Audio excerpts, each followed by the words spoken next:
Prezados amigos e irmãos, nesta segunda parte do vídeo, vamos analisar algo que certamente não tem chegado aos olhos e aos ouvidos dos nossos irmãos separados, chamados protestantes. Certamente isso não está chegando aos ouvidos deles.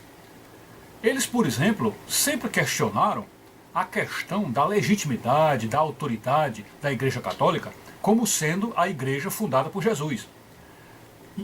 Mesmo sem analisar aquela questão lá do livro de Mateus, quando Jesus disse que entregou a Pedro as chaves do reino de Deus, e que tudo que fosse ligado na terra seria ligado no céu, e o que fosse desligado na terra seria desligado no céu, dizendo inclusive que as portas do inferno não prevaleceriam contra ela. Então, mesmo não analisando isto, eles carregam a sua tinta em cima dessa questão da depravação que a igreja foi correndo, que a igreja foi se maculando, foi ficando cada vez menos digna do nome de Jesus, imaculando o nome do Evangelho, etc., até o ponto de ruptura, quando Lutero, vamos dizer, se julgando santo, se julgando correto, se julgando o único de visão correta, decidiu fazer no corpo de Jesus uma ferida, que é um pecado muito mais grave, dividir o corpo de Jesus. Então dividiu ali o corpo de Jesus e iniciando uma série de caminhos, entre aspas, que é essa divisão da igreja, que não aconteceu de ficar apenas na igreja luterana, mas que isso se abriu de tal maneira que redundou em coisas como, em verdadeiras monstruosidades como o Testemunho de Jeová, como o mormonismo, e agora, recentemente, a teologia da prosperidade. Então tudo isso aí foi efeito do pecado de Lutero contra a igreja. Porém, o que nós vamos querer mencionar agora, que é o que nós estamos dizendo, que nossos irmãos protestantes não têm visto, é que a igreja é, de fato, coluna e baluarte da verdade. Como disse São Paulo, nós vamos deixar aqui o textozinho onde Jesus disse isso, que a igreja é coluna e baluarte da verdade.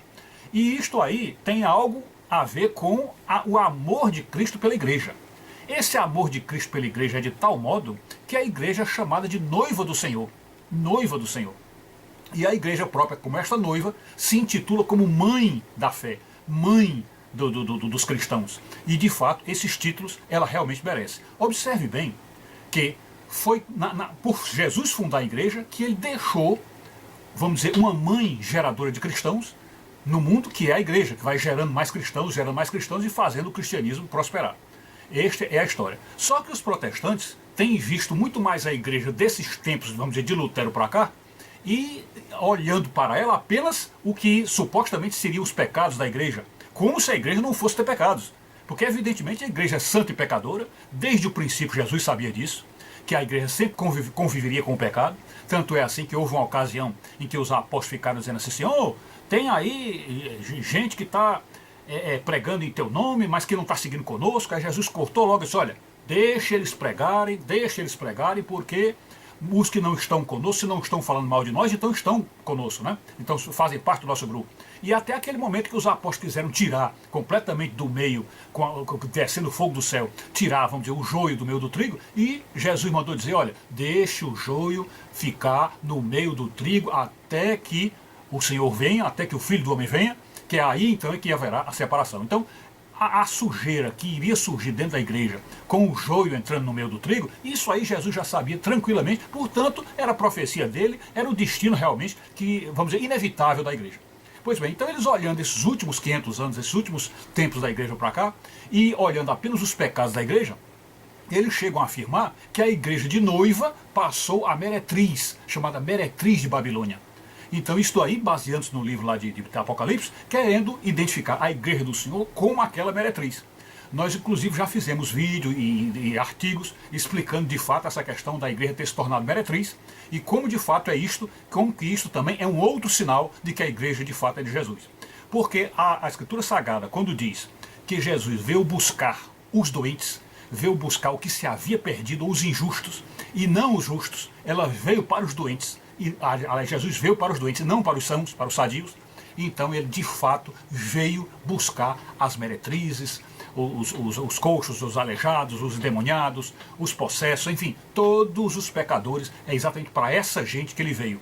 E aí Jesus demonstra um amor muito especial, todo especial, para aquele filho perdido, aquele filho que foi embora, como a gente vê lá na parábola do filho pródigo, né? Que muitos até afirmam que aquele irmão que ficou lá dentro da casa do pai, aquele irmão bonzinho que não pecou, seria a igreja protestante, segundo eles pensam. E o irmão que está voltando da desgraça, do pecado, é o catolicismo, está voltando.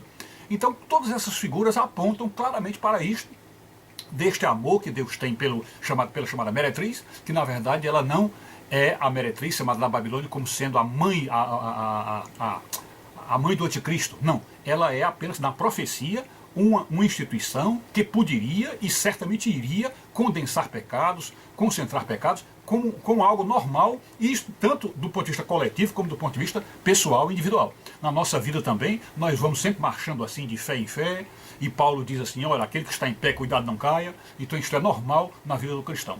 Mas o mais importante, que agora esse é o ponto que queremos frisar, é que quando a Igreja Católica fala mal, aliás, quando a Igreja Protestante fala mal da Igreja Católica, o principal que ela está esquecendo é de que a Igreja, que a Igreja Católica também acha que ela é veículo de salvação, enquanto que o protestante não aceita isso, que a Igreja seja veículo de salvação.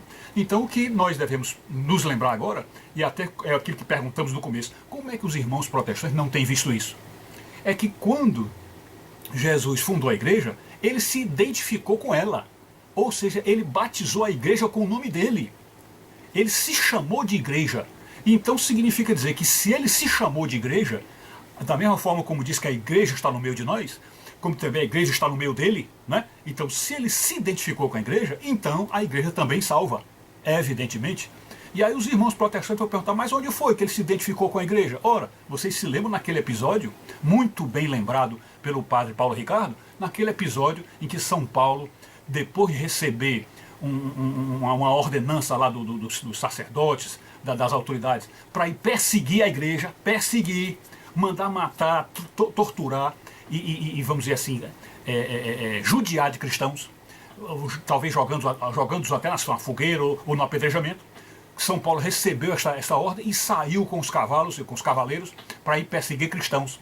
E lá no meio da viagem, naquela ida para Damasco, uma luz do céu vem, derruba Paulo do cavalo, Paulo cai, e aí uma voz do céu diz, Paulo, por que me persegues?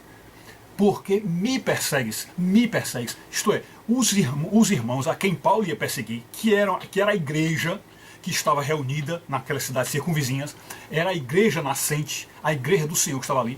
Aí Jesus assume o papel da igreja, assume ser igreja e diz, tu me persegues. Aí ele perguntou, quem é esse Senhor? Quem é? Ele disse, eu sou Jesus a quem tu persegues.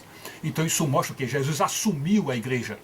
Assumiu a igreja. Então isto é uma prova definitiva de que a igreja católica, nascida na fundação de Jesus, Jesus fundou a igreja naquela rocha chamada São Pedro, porque ele chamou Pedro de pedra, né? O Simão Barjonas foi chamado de pedra, e ele disse, sobre esta pedra eu edificarei a minha igreja, né? E aí vem aquele texto lá de Mateus, né, que nós colocamos aí na descrição e aqui no vídeo mesmo. Mas então é isto, a igreja protestante tem essa condição e vai seguindo em frente, enganando os seus seguidores e fazendo cada vez mais divisão no corpo de Cristo. Mas o principal, que é aqui que nos lembramos, para concluir este nosso vídeo, é aquela questão de que nós podemos tomar como exemplo, por exemplo, você sabe que os jovens e as jovens, principalmente as jovens aqui, elas às vezes arrumam namorados que os pais ficam preocupados, né? Os pais ficam assim, rapaz, será que esse rapaz é merecedor dela? Será que ele é digno dela? E tudo, e os pais ficam preocupados. E aí, neste ponto, nos vem essa lembrança, que é aquela comparação que a gente pegou na internet, muito interessante. Diz assim, igreja é como mãe, por pior que ela seja, ainda é a melhor companhia. Igreja é como mãe, por pior que ela seja, ela ainda é a melhor companhia. Então, observe bem que se a igreja, por pior que seja, por mais pecadora que seja, ela ainda é a melhor companhia para conduzir as almas à salvação, então isso aí deixa bem claro que o pecado de Lutero contra a igreja é um pecado inominável ou abominável e absolutamente destrutivo.